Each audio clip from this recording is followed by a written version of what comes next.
Hey, life groups, I'm so glad that you guys are all gathering today, and whoever's home you are meeting in right now, or even if you're in a city centre location or perhaps even at the church, I really hope and trust that you're gonna have a great night together. Please, for me, make sure you show your life group leaders some love, because man, we're so grateful for them, for the incredible work that they do.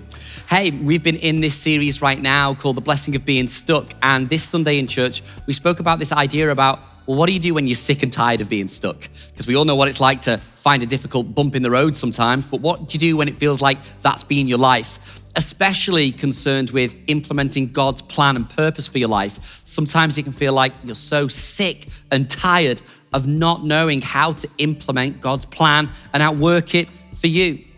We started to look at this idea from Nehemiah because I believe this with all of my heart, that there is a unique plan that God has put you on the planet for, like something that is just for you to do. You've been uniquely designed and created to walk out what God's plan is, not your own plan, but God's purpose and plan is for your life. But sometimes, because life is busy, we get carried away in the career, we get carried away at home, we get carried away with the hobbies.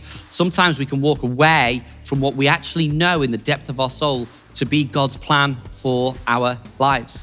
So we started to talk about Nehemiah. He was the guy, remember, cupbearer to King Artaxerxes, 140 years since the city of Jerusalem was laying in rubble. Nehemiah had this burden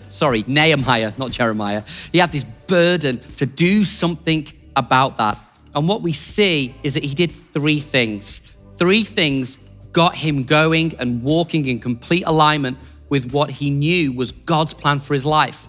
Firstly, he sat down and cried.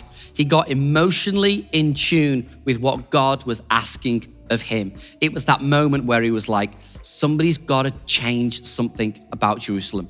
And you should do the same. Sometimes you've got to get emotionally in tune. Allow yourself to just sit down and cry, get upset, get angry, get whatever, but just get in tune with what your emotions are telling you. But the second thing that Nehemiah did was he chose to kneel down and pray. And if it's big enough for you to cry about, it's certainly big enough for you to pray about. And if you want to follow God's plan for your life, it doesn't start and finish by crying alone. You've got to choose to pray about it. But whatever you do, don't just pray either, because prayer alone, it can help a lot, but it doesn't help everything. There comes a point where the rubber meets the road. Not only do we cry about it, do we pray about it, but we've got to get up and go. So my challenge to every single one of you at Liverpool One Church's life group this week is to start to ask and consider this question.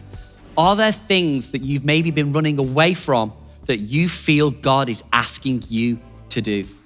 Is there a plan that you feel like God has for you, but you've been swerving it, running away from it, avoiding it, and now would you become open to outworking that plan in your life? And if there is, why don't you start off by discussing that in your group? Have a great night.